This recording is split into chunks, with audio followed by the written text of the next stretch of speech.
పాకిస్తాన్ గాడిద చైనాకెళ్ళింది. నిజమేనండి. పాకిస్తాన్ కరాచీ వీధులు అనగానే ముందుగా మనకు గాడిదలే గుర్తుకొస్తాయి. ఎందుకంటే అక్కడ పెద్ద ఎత్తున గాడిద బండ్ల రేసులు జరుగుతూ ఉంటాయి. స్థానిక ప్రజలు వీటిని తిలకిస్తూ కేరింతలు కొడుతూ ఉంటారు.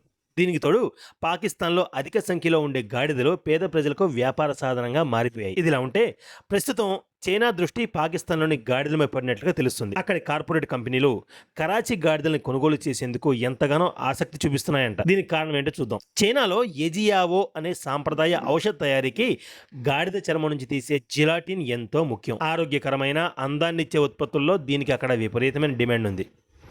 ఈ డిమాండ్ తట్టుకోవడానికి ఏటా దాదాపుగా 40-60 లక్షల గాడిద చర్మాలు చైనాకు అవసరమవుతున్నాయి. అయితే చైనాలో గాడిద జనాభా తగ్గిపోవడంతో చైనా సంస్థలు ప్రపంచవ్యాప్తంగా సరఫరా కోసం వెతకడం ప్రారంభించాయి. ఈ క్రమంలోనే సుమారు 62 లక్షల గాడిదలతో ప్రపంచంలోని అతిపెద్ద సంఖ్యను కలిగిన పాకిస్తాన్ పైకి చైనా దృష్టి మళ్లింది. గాడిదలు కొనుగోలు చేసేందుకు అనువైన మార్కెట్గా పాకిస్తాన్ని చైనా భావించింది. దీంతో పాకిస్తాన్లో గాడిదల ధరలు ఆకాశాన్ని అంటాయి. చైనాతో అంతర్జాతీయ వ్యాపార ఒప్పందం కారణంగా పాకిస్తాన్లో గాడిదల ధరలు ఊహించిన స్థాయిలో పెరిగిపోయాయి. గతంలో 20-30 వేలు ఉండే గాడిద ధర ఇప్పుడు 2 లక్షల నుంచి 3 లక్షలకు చేరుకుంది.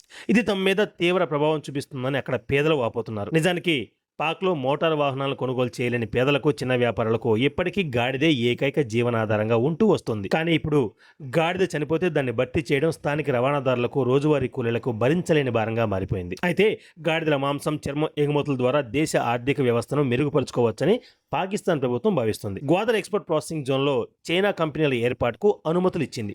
మరోవైపు గాడిద ధరలు అమాంతం పెరిగిపోవడంతో పాక్లో వాటి దొంగతనాలు, మాంసం కోసం అక్రమ వదలు పెరిగిపోతున్నాయి. దీంతో గాడిదల నిర్వహణ మీద పాక్ అధికార యంత్రాంగం ఆంక్షలకు సైతం వెనకాడడం లేదు. మొత్తంగా చైనాలో బ్యూటీ ప్రొడక్ట్స్ కంపెనీలకు గాడిదలను పెద్ద ఎత్తున తరలించి తమ పొట్ట కొట్టవద్దని సామాన్యులు వాపోతున్నారు. ప్రస్తుతం చైనా, పాక్ మధ్య అంతర్జాతీయ వర్తకానికి గాడిద ఎంత ముఖ్యమైన వస్తువుగా మారిపోయిందో దీన్ని బట్టి మనం అర్థం చేసుకోవచ్చు.